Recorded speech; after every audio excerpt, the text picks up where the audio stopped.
तो आपका एक बार फिर से स्वागत है। मैं नौशाद अब्बास।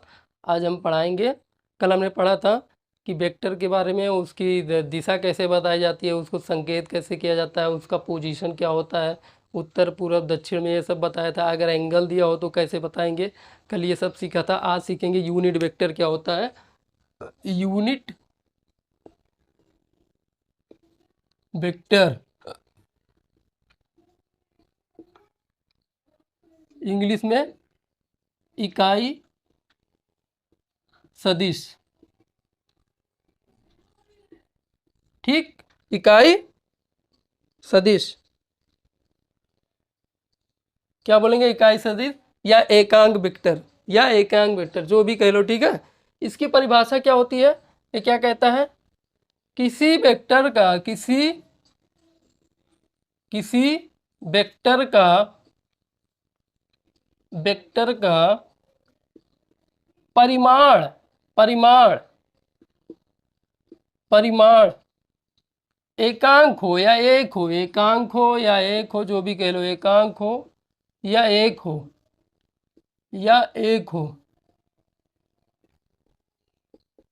ठीक।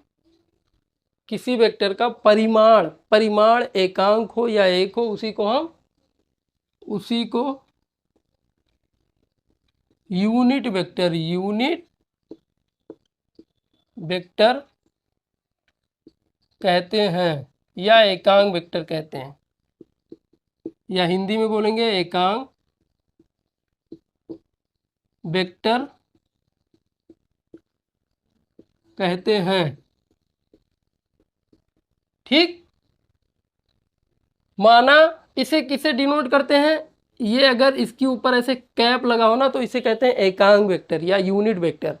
एक के ऊपर हमने एक कैप लगा दिया, उसे क्या बोलेंगे, एकांक वेक्टर। इसे हम ऐसे डिनोट करते हैं, ठीक है। इस एकांक वेक्टर को ऐसे डिनोट करते हैं, ठीक है। ठीक, इसका फार्मूला होता है ए वेक्टर बराबर मॉड ए इंटू एकांक वेक्टर। कैसे आया, वेक्टर क्या होता है, वेक्टर हमें क्या बताता है, मैग्नीट्यूड और दिशा। ये एकांक वेक्टर क्या है, यूनिट वेक्टर। हमने बताया था दिशा बताता है किसी चीज की, जैसे आई कैप था, हमने कल पढ़ाया था उस दिन, जे कैप था। ये क्या बताता है, दिशा बताता है हमें। ये एक्स की दिशा बताता है, ये वाई की दिशा बताता है, ये जेड की दिशा बताता है, ठीक है। तो ये क्या बताएगा हमें, दिशा, और ये मैग्नीट्यूड। और वेक्टर क्या कहता है, मैग्नीट्यूड और दिशा। वेक्टर का सदिश राशि क्या होती है, जो मैग्नीट्यूड और दिशा बताएं। तो ये फार्मूला यहाँ से आया है, ठीक है। अब हम अगर एकांक वेक्टर निकालेंगे तो कैसे निकालेंगे, एकांक वेक्टर बराबर ए वेक्टर अपान परिमाण। ये क्या होता है, परिमाण होता है, मैग्नीट्यूड होता है, हमने बताया था आपको। इसको ऐसे भी लिखते हैं या ऐसे भी लिखते हैं, ठीक है, कोई दिक्कत नहीं है। परिमाण को या ऐसे भी लिखते हैं या ऐसे भी लिखते हैं, ठीक। हमने ऐसे लिख दिया। ये किसका फार्मूला है, एकांक वेक्टर का। किसका फार्मूला है, एकांक वेक्टर का। एकांक वेक्टर का फार्मूला ये होता है, ठीक। ये क्या था, हमने ए वेक्टर बराबर क्या होता है, मैग्नीट्यूड इंटू दिशा। मैग्नीट्यूड इंटू दिशा, ये ए कैप क्या बताता है हमें, किसी की दिशा बताता है, चाहे वो एक्स में हो, चाहे वाई में हो, या जेड में हो। ये क्या बताएगा, दिशा बताएगा। ये क्या बताता है, मैग्नीट्यूड। जैसे हमने बोला ए वेक्टर बराबर 3i कैप, 3i कैप, तो ये क्या बताया, दिशा बताया हमें, दिशा। दिशा किसकी, एक्स की। आई जो होता है एक्स की दिशा बताया। और ये 3 क्या बताता है, ये मैग्नीट्यूड बताता है, मैग्नीट्यूड। ऐसे हमने बोला ए कैप बराबर 4j कैप, तो जे क्या बताया, वाई डायरेक्शन में। और ये 4 क्या बताया, मैग्नीट्यूड। तो जो यूनिट वेक्टर होता है ना, वो क्या बताता है, दिशा बताता है। यूनिट वेक्टर दिशा बताता है। और उसके अंदर जो, उसके बाद हमने जैसे 4 का या 2 का या 1 का मल्टीप्लाई किया, वो होता है मैग्नीट्यूड, ठीक। इतना समझ में आया। ये फार्मूला होता है एकांक वेक्टर बराबर ए वेक्टर अपान मॉड है। इससे न्यूमेरिकल आते हैं, इसका हम फार्मूला हम पहले देखते हैं, ठीक है। इसको लिख लो कहीं, इसको, इससे न्यूमेरिकल अभी कराएंगे। यूनिट वेक्टर क्या होता है, किसी वेक्टर का परिमाण एकांक हो, एक हो, ठीक है, एकांक हो या एक हो, तो उसे हम यूनिट वेक्टर कहते हैं, ठीक। इतना समझ में आया। इसका फार्मूला हमने लिखा है। अब इसके आगे हम बताते हैं, इसका फार्मूला कैसे आता है। हमने माना ए वेक्टर बराबर ए वेक्टर बराबर ए वेक्टर बराबर क्या है, a i cap plus b j cap plus c k cap. ये आप समझे। ए किसकी दूरी है, एक्स की दूरी बताएगा। क्यों बताएगा, क्योंकि ये आई कैप लिखा है, आई क्या बताता है, एक्स की दूरी डायरेक्शन बताता है। जे क्या बताता है, वाई की डायरेक्शन बताता है। के क्या बताता है, जेड की डायरेक्शन। इतना समझ में आया। हमने माना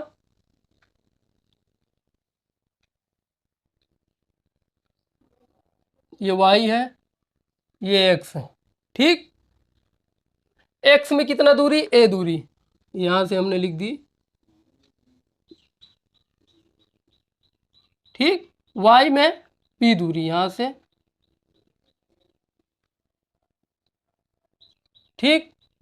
अब इसका हम वेक्टर की अगर दिशा बताएंगे तो क्या होगा, अगर ए दूरी इधर चला, फिर एक वाई में कितना चला, बी चला, तो वाई में कितना चला, बी चला। तो हम इसको अगर ऐसे ऐसे ऐसे ऐसे कर दें तो इसका ये परिमाण हो जाएगा। इसका क्या हो जाएगा, ये परिमाण हो जाएगा। ये ए है, ये बी है, तो ये भी बी हो जाएगा, ठीक।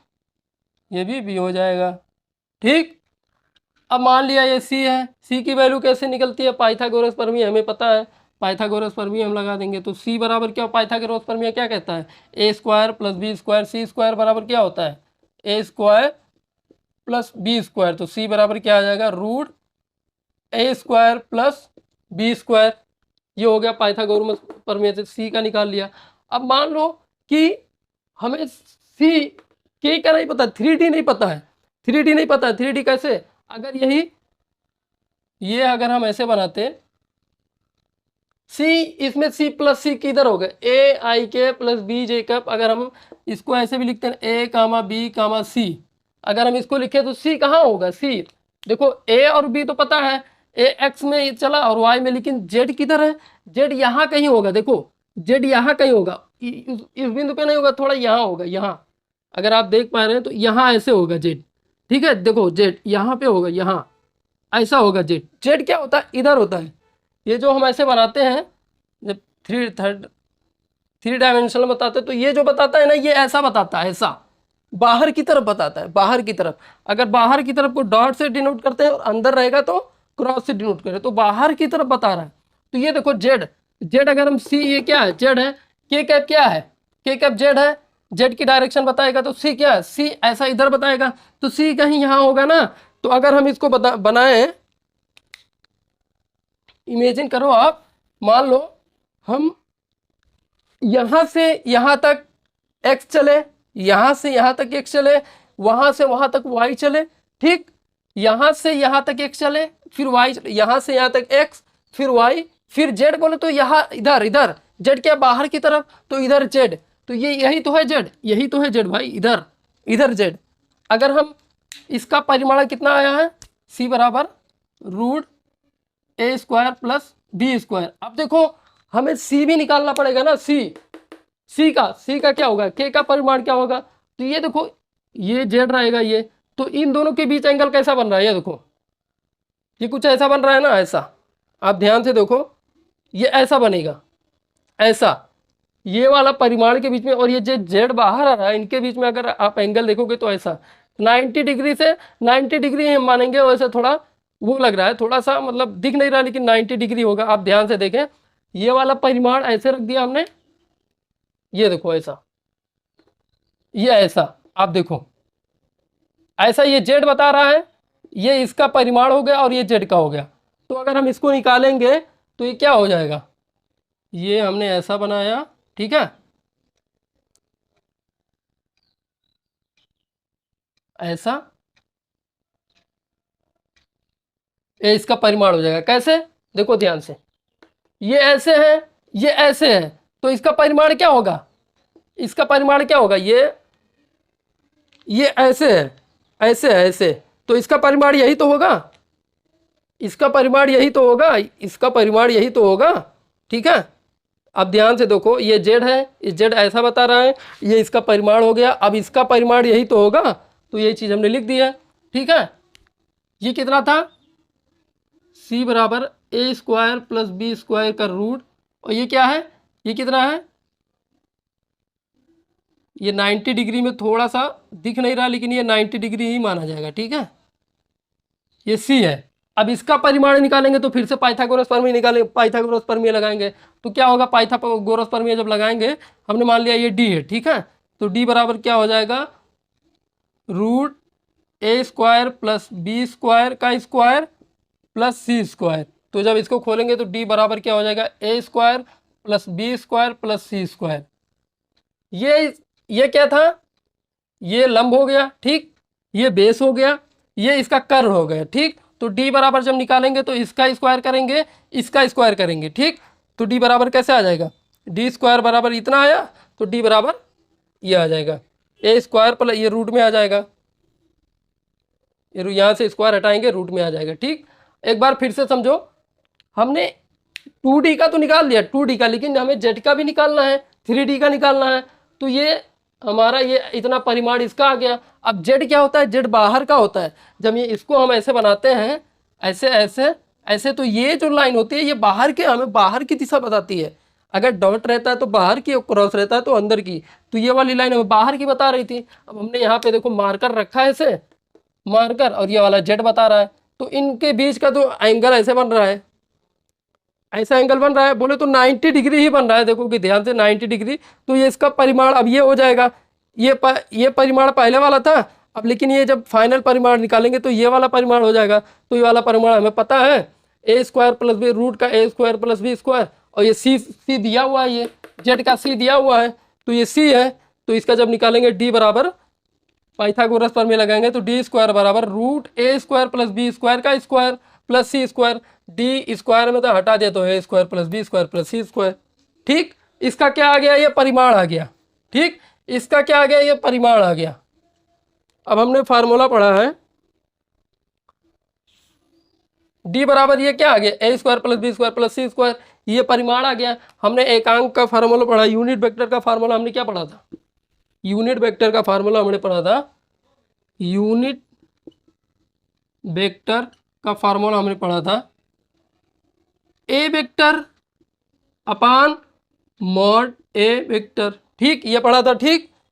अब यहाँ पे हम रख देंगे यूनिट वेक्टर को किससे डिनोट करते हैं, ए कैप से, ठीक, यहाँ रख दिया। ए वेक्टर हमने माना था क्या है, a i cap plus b j cap plus c cap, तो a i cap plus b j cap plus c k cap अपान परिमाण, परिमाण हमने कितना निकाला है, डी माना है इसको, यहाँ पे ए है तो है परिमाण ही है ना, ये परिमाण हमने निकाले, तो a square plus B square, a square plus B square plus C square, ये क्या हो गया, यूनिट वेक्टर का फार्मूला आ गया, ठीक। यूनिट वेक्टर बराबर क्या होता है, ए वेक्टर अपान परिमाण, ये परिमाण हमने यहाँ से निकाल लिया, ए वेक्टर हमने यहाँ से देखो एक a i cap plus b j cap plus c k cap रखा, तो ये आ गया। अब इससे न्यूमेरिकल आते हैं, न्यूमेरिकल करा के दिखाते हैं आपको कैसे इससे न्यूमेरिकल आते हैं, न्यूमेरिकल कैसे आते हैं हम आपको कराते हैं।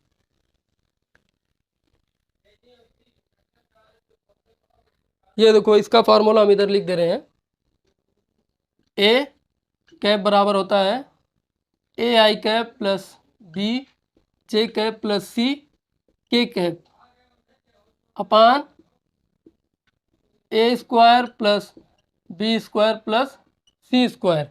ए कुछ भी हो सकता है, एक हो सकता है, दो हो सकता है, तीन हो सकता है, बी कुछ भी हो सकता है, तीन चार, जे क्या है, आई जे के, यही हमें दिखना है कि आई और जे और के क्या है। आई जो बताता है एक्स की डायरेक्शन बताता है, जे जो बताता है वाई की डायरेक्शन बताता है, के जो बताता है वो जेड की डायरेक्शन बताता है। इतना ध्यान रखना है, ठीक है। ए बी सी डी तो न्यूमेरिकल वैल्यू है, संख्या कुछ भी हो सकती है।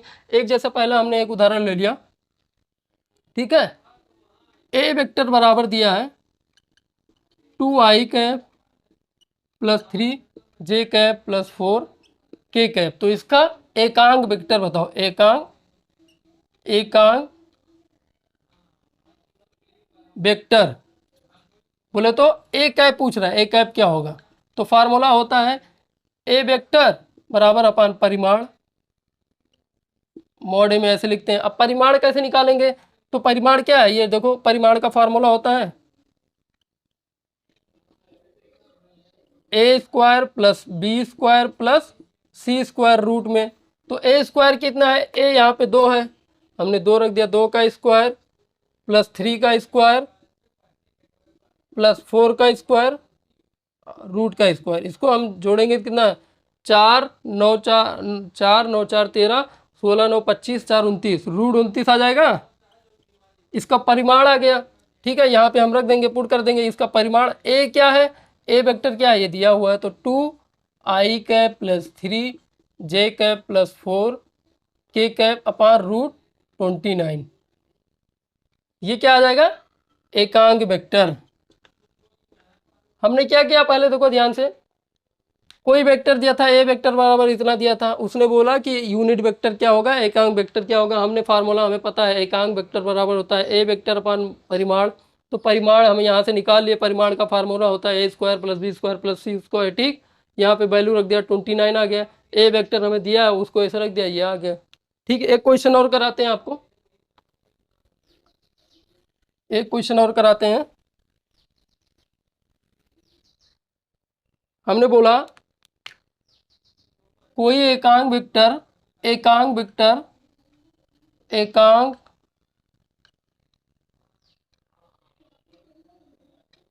एकांक वेक्टर, एकांक vector 0.4 i cap plus 0.2 j cap plus 0 b दिया है, b।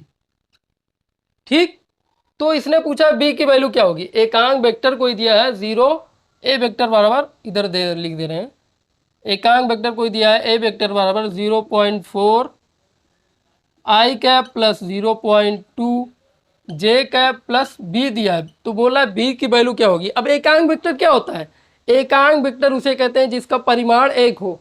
तो भाई यहाँ फार्मूला, परिमाण का फार्मूला क्या होता है, मॉड ए वेक्टर बराबर a square plus B square plus C square. अब इसने बोला है कि एकांक वेक्टर है, तो एकांक वेक्टर में परिमाण कितना होता है, 1। तो इस परिमाण की जगह हम 1 रख देंगे, 1 इजकल टू ए स्क्वायर कितना दिया, 0.4 का स्क्वायर, बी स्क्वायर बोलो तो 0.2 का स्क्वायर, सी स्क्वायर बोलो, सी स्क्वायर बोलो तो ये बी स्क्वायर है, बी स्क्वायर। ठीक, इसको बोला है, इसको इसका बी की वैल्यू निकालनी है। बी की वैल्यू क्या होगी, बी की वैल्यू क्या होगी, तो यहाँ से हम अगर निकाल 1 इजकल टू क्या होता है 0.016 0.04 प्लस का बी स्क्वायर। ठीक, 4 4 20, 16 4 20, तो कितना हो जाएगा 1 equal to 0.20 plus B square. अगर इसको घटाएंगे 1.20 से कितना आएगा 0.100 आ जाएगा, 10 हो जाएगा, 10 से 2 तो कितना आ जाएगा, बी स्क्वायर बराबर आएगा 0.08। तो बी बराबर आ जाएगा रूट का 0.08। यहाँ स्क्वायर था, रूट में ले लिया। कैसे किया, कोई दिया था एकांक वेक्टर ए बराबर इतना दिया था, उसने बोला ये v की वैल्यू निकालो, v की वैल्यू निकालो। तो एकांक वेक्टर में हमने क्या परिभाषा क्या होती है, एकांक वेक्टर का जो परिमाण होता है वो 1 होता है। तो हमने एकांक ये परिमाण की जगह 1 रख दिया, और ए स्क्वायर बराबर इतना दिया था, बी स्क्वायर इतना, सी स्क्वायर, ये बी की वैल्यू पीछे थी, बी स्क्वायर रख दिया। ठीक, आगे हमने कहा क्या किया, इसका स्क्वायर खोल दिया। ठीक, 0.16 ये रूट में, ठीक, प्लस 0.04 प्लस बी स्क्वायर। ठीक, इतना आ गया। अब हमने दोनों तरफ स्क्वायर किया, तो 1 का स्क्वायर करेंगे तो 1 दोनों तरफ स्क्वायर हट गया। इसको हमने क्या किया, जोड़ लिया, 0. इतना आया 0.20 प्लस बी स्क्वायर है, हमने इसको खोला, उसके बाद इसको माइनस कर दिया, 1 से माइनस गया तो 1 माइनस 0.20 जो आएगा तो 0.08 हो जाएगा। इसका बी में अगर रूट लेंगे तो 0.08 हो जाएगा। ठीक, ठीक, अब इसके आगे क्या किया हमने, 1 दोनों तरफ खोल दिया इस रूट को, तो 1 इजकल टू क्या हो गया 0.20 प्लस बी स्क्वायर।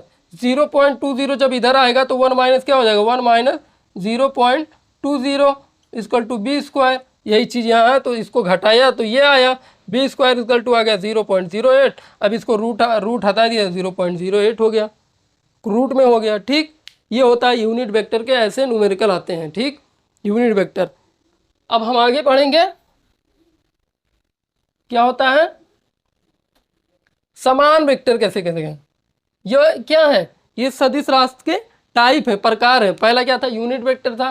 सदिश सदिश राशि के प्रकार, पहला हमने क्या पढ़ा, एकांक वेक्टर या यूनिट वेक्टर, यूनिट वेक्टर या एकांक वेक्टर, या एकांक वेक्टर, एकांक।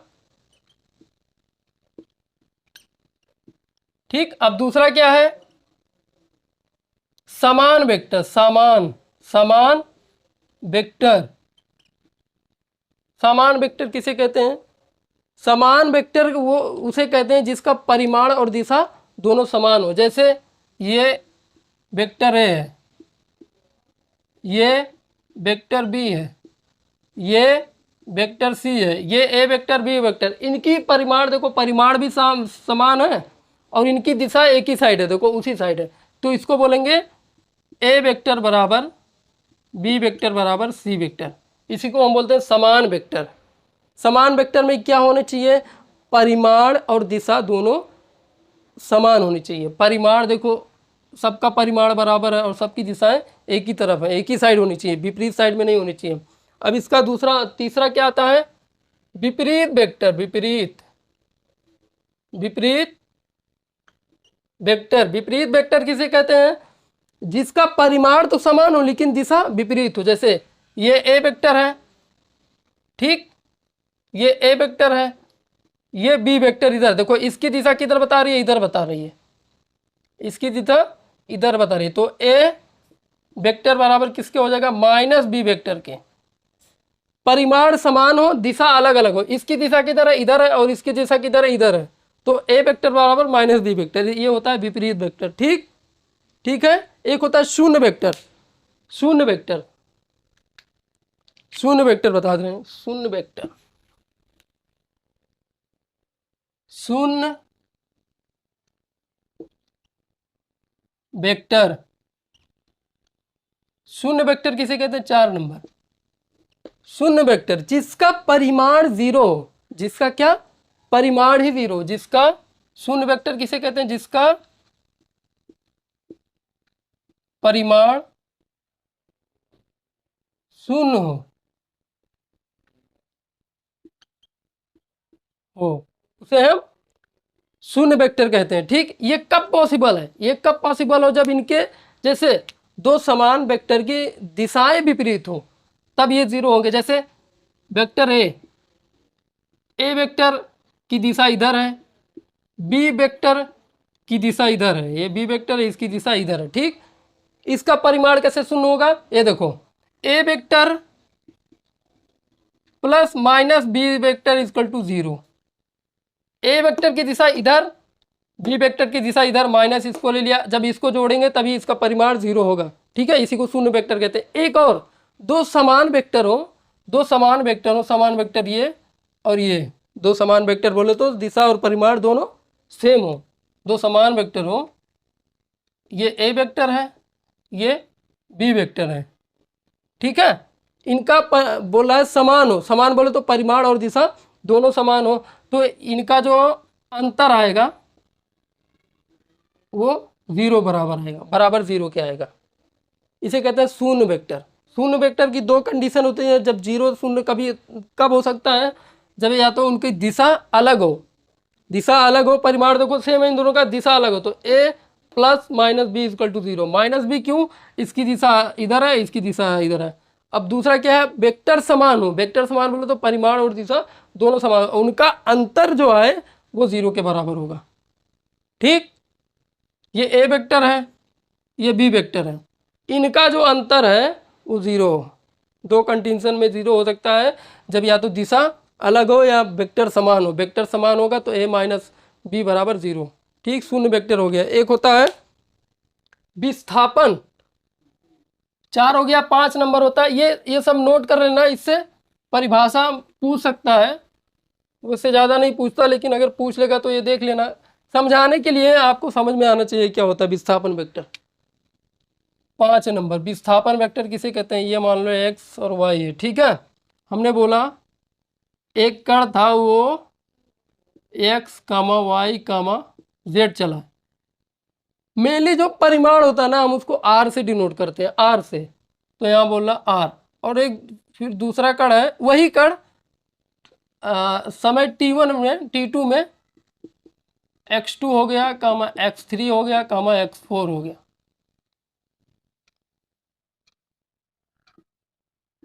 x2 कामा y2 कामा z2, यहाँ x1 z1, ठीक।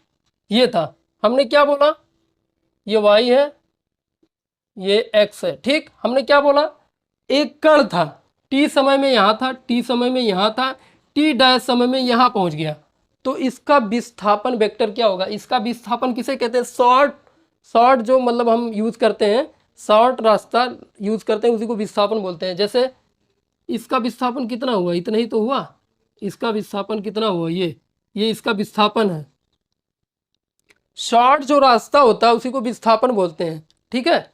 तो इसका विस्थापन कितना हुआ ये, तो हम इसको अगर ये कितना है, ये r1, हम इसको r2 मान ले। तो विस्थापन वेक्टर अगर हम डिफाइन करें, विस्थापन वेक्टर r2 माइनस r1 बराबर, अब देखो r1 क्या हो जाएगा, r1 हो जाएगा x i cap plus y1 b cap plus z1 k cap. r2 ऐसे लिख लेंगे x2 i cap plus y2 b cap plus z2 k cap, ठीक। तो r2 माइनस r1 हमने मान लिया, r1 बराबर x1 i1 है plus y1 b1 b cap है प्लस z1 k कैप है, ऐसे r2 को लिख दिया हमने। इसको विस्थापन कैसे निकालेंगे, इसका विस्थापन वो दूरी होती है जो कम से कम समय में मतलब ज्ञात की जाए। अगर हम यहाँ से यहाँ तक जाएंगे तो हमें बहुत टाइम लगेगा, यहाँ से यहाँ जाएंगे, हमें यहाँ मान लो जाना है, ठीक है। अगर हमें यहाँ जाना है, या तो हम यहाँ से ऐसे जा सकते हैं, या तो ऐसे जाएं फिर ऐसे जाएं, तो हमें दूरी बहुत लगेगी, या तो हम यहीं से ऐसे चले जाएं। तो इसी को विस्थापन बोल रहे हैं, सबसे कम दूरी, समय कम लगे और दूरी उतने ही चले हम। अगर हम यहाँ से यहाँ जाते हैं तो टाइम ज़्यादा लगता है, यहाँ से यहाँ जाना है, या तो यहाँ से यहाँ चले जाओ या तो यहाँ से यहाँ जाओ। तो ये विस्थापन होता है, ये विस्थापन इनकी और इनकी दूरियों को डिफरेंस होता है, ठीक है। घटा दिया हमने तो क्या आ जाएगा, i cap x2 minus x1 plus j cap y2 minus y1 plus k cap z2 minus z1। हमने क्या किया, x2 को इससे घटाया, y2 को इससे घटाया, z2 को इससे घटा दिया, ये वैल्यू। ये होता है विस्थापन वेक्टर। विस्थापन क्या होता है, मान लो और थोड़ा हम आपको समझा देते हैं, विस्थापन आपको सही से समझाते हैं। ये a है, ये b है, ये c है। मान लो हमें यहाँ c पे जाना है, तो हम कैसे जा सकते हैं, या पहले या तो यहाँ से यहाँ जाएं, फिर यहाँ से यहाँ जाएं, या तो यहाँ से यहाँ जाएं। हमें c पे पहुँचना है, या तो यहाँ से यहाँ जाएं, या तो यहाँ से यहाँ जाएं, या यहाँ से अगर हमें यहाँ जाना पड़ेगा तो पहले यहाँ जाना पड़ेगा, फिर यहाँ जाना पड़ेगा। अगर यहाँ से चलना है तो यहाँ से जाना पड़ेगा, फिर यहाँ अपने सबसे दूरी कम किस में लगेगी, a से c। तो यही इसका विस्थापन हो जाएगा। सबसे कम दूरी कहाँ पे लगी, हम यहाँ a से c जो जाएंगे सबसे कम दूरी होगी। अगर a से हमें c जाना है तो हम सबसे कम दूरी तय करेंगे, और सबसे ज़्यादा कैसे होगी, पहले b पे जाना पड़ेगा फिर c पे, अगर b से चलेंगे फिर c आएगा। तो सबसे कम दूरी हम कहाँ से तय किए, a से c। तो यही इसका विस्थापन हो गया। अब इसमें देखो हमें यहाँ पहुँचना है, या तो हम ऐसे जाएं पहले फिर ऐसे जाएं, या तो ऐसे जाएं, या तो यहीं से चले जाएं। तो ये इसका विस्थापन हो गया, ठीक। तो विस्थापन क्या होता है, दोनों का डिफरेंस, दोनों का डिफरेंस। तो यहाँ AC बराबर अगर हमें लिखना होगा तो क्या हो जाएगा, AB माइनस BC, या तो ऐसे समझो, अगर हमें C पे जाना है तो पहले हमें कहाँ जाना पड़ेगा, A से B पे, B से C से, या तो हम यहीं से पहुँच जाएं A से C। तो AC बराबर क्या हो जाएगा, a b minus b c, इनका difference a b minus b c बराबर ए सी। दो डिस्टेंस का डिफरेंस हम छोटा दूरी तय कर सकें, ठीक है, छोटी दूरी शॉर्ट, जिसे कहते हैं शॉर्टकट। विस्थापन को अगर समझना हो तो बोलो शॉर्टकट, सिंपल भाषा में शॉर्टकट, विस्थापन को हम शॉर्टकट कहते हैं, शॉर्टकट रास्ता, ठीक है। तो ये विस्थापन वेक्टर होता है, ठीक है, इसे कहते हैं विस्थापन वेक्टर। अब कल हम पढ़ेंगे वेक्टर को कैसे जोड़ा जाता है, कैसे घटाया जाता है, ठीक है, उससे न्यूमेरिकल आते हैं, वही मेन है, ठीक है, वहीं से वेक्टर का जो न्यूमेरिकल होता है वहीं से आता है। वेक्टर को कैसे जोड़ा जाता है, कैसे घटाया जाता है, कैसे भाग दिया जाए, ये सब कल हम पढ़ेंगे। आज के लिए इतना ही रखते हैं, ज़्यादा वीडियो लेंदी नहीं करते हैं, ठीक है। तब तक के लिए एक बार हम फिर से बता देते हैं, यूनिट वेक्टर क्या होता है, जिसका परिमाण एकांक, जिसका परिमाण जो है एकांक हो, एकांक बोले तो एक हो, उसका फार्मूला था, हमने फार्मूले से कैसे सिद्ध किया, नाम उसका न्यूमेरिकल लगाया, ठीक।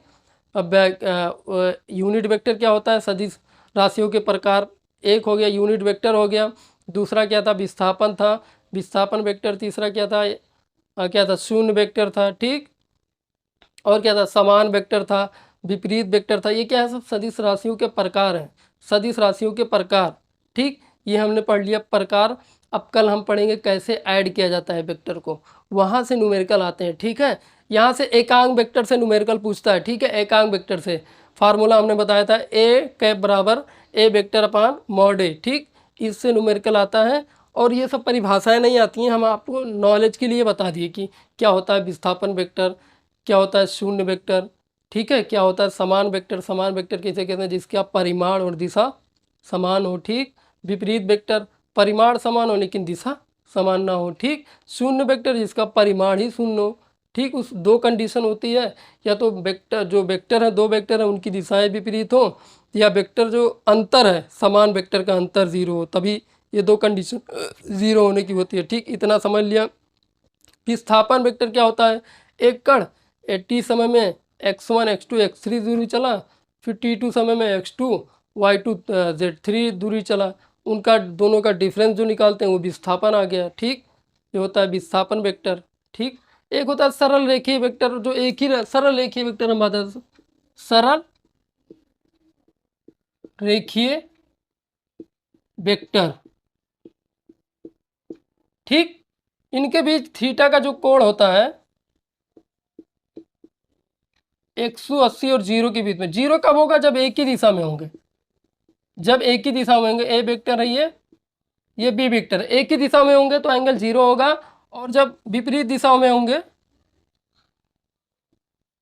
विपरीत दिशा में होंगे, ए वेक्टर है ये, तो इनके बीच जो एंगल होगा 180 होगा, इनके बीच जो एंगल होगा थीटा बराबर 0 होगा, इनके बीच जो एंगल होगा थीटा बराबर 180 होगा। ये सरल रेखीय वेक्टर होते हैं, ठीक है, जो एक ही रेखा में हो, या तो उनके भी दो टाइप के एंगल होते हैं, या तो 0 होगा या तो 180 होगा। अब वो डिपेंड करता है उनकी दिशा पे, अगर दिशाएं विपरीत होंगी तो 180 होगा, अगर दिशाएं जो होंगी एक ही दिशा में होंगी तो 0 होगा। इसको हम समतल वेक्टर भी कहते हैं, जो एक ही तल पे हो, इन्हीं को एक समतल वेक्टर भी कहते हैं, ठीक है।